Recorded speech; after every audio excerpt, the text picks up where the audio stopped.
हे पार्थ, तुमने पूछा कि कुछ लोग इतने भाग्यशाली क्यों प्रतीत होते हैं। यह प्रश्न कर्म, बुद्धि और समय के रहस्य से जुड़ा है।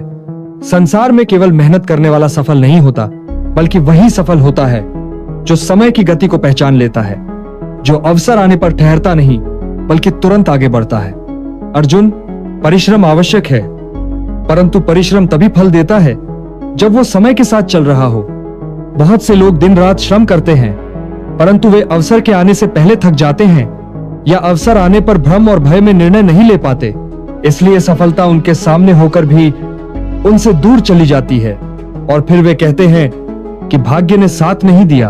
हे पार्थ, भाग्य और समय दोनों मिलकर फल देते हैं। कर्म बीज है और समय ऋतु है। यदि बीज अच्छे हो पर ऋतु प्रतिकूल हो तो खेत सूना रह जाता है, और यदि ऋतु अच्छी हो लेकिन बीज न बोए गए हो तो भी फल नहीं मिलता। संसार जिसे भाग्य कहता है वो वास्तव में समय का सदुपयोग है। जो व्यक्ति समय से आगे सोचता है, समय से पहले तैयारी करता है और समय के सही क्षण पर कदम उठाता है, वही तेज गति से ऊंचाइयों पर पहुंच जाता है। अर्जुन, सफलता केवल शक्तिशाली को नहीं, सतर्क और जागरूक को भी नहीं, बल्कि उस व्यक्ति को मिलती है जो अवसर को पहचानकर उसका लाभ उठा लेता है। यह सत्य है कि समय किसी के लिए रुकता नहीं, परंतु समय अपने रहस्य केवल उन्हीं पर प्रकट करता है जिनके हृदय में धैर्य और आंखों में दूरदर्शिता होती है। कुछ लोग संघर्ष में रहते हुए भी मुस्कुराते हैं क्योंकि वे जानते हैं कि उनका समय आएगा, और जब समय आएगा तो उन्हें कोई रोक नहीं पाएगा।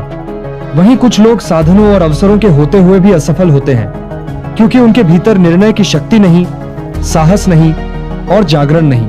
हे पार्थ, संसार में 3 प्रकार के मनुष्य होते हैं, जो समय को खो देते हैं, जो समय के साथ चलते हैं और जो समय से आगे चल पड़ते हैं। पहले लोग पछतावे में जीवन बिताते हैं, दूसरे लोग धीरे धीरे प्रगति करते हैं, पर जो तीसरे प्रकार के होते हैं वही भाग्यशाली कहलाते हैं, क्योंकि वे वही करते हैं जिसे आने वाला संसार अपनाने वाला होता है। वे भविष्य के निर्माता बन जाते हैं, और भविष्य निर्माता को भाग्यशाली कहा जाता है, जबकि उसका भाग्य उसके निर्णयों और समय की समझ से निर्मित होता है। हे अर्जुन, मैं कहता हूं, अवसर को पहचानो, समय को अपनी शक्ति बनाओ और कर्म को दृढ़ संकल्प के साथ करो, तभी तुम्हारे जीवन में सफलता स्वतः आएगी। जो केवल समय की प्रतीक्षा करते हैं नरांक पीछे रह जाते हैं। जो समय को पकड़ने के लिए तैयार रहते हैं वे आगे निकल जाते हैं, और जो समय के आने से पहले ही चल पड़ते हैं वे संसार में चमत्कार रच देते हैं। समय एक नदी के समान है, जो उसके प्रवाह को समझ लेता है वही सुगमता से पार उतर जाता है। जो किनारे पर खड़े रह जाते हैं वे पछतावे में डूब जाते हैं। संसार में जिसे भाग्य माना गया है वह केवल वही है कि समय जब उसे बुलाए तो वह सजग हो, निर्भय हो और आगे बढ़ जाए। अर्जुन, जो व्यक्ति बदलती परिस्थितियों के साथ अपने को ढाल लेता है, जो अवसर को छोटा समझकर अनदेखा नहीं करता, जो हर पल को सीख बनाता है और हर सीख को कदम में बदल देता है, वही समय का प्रिय बनता है।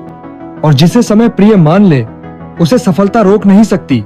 इसलिए हे पार्थ, कभी ये मत कहना कि कोई जन्म से भाग्यशाली है। कहो कि उसने अपने समय को समझा है, उसने अपने अवसरों को पहचाना है, उसने सही क्षण पर साहस दिखाया है।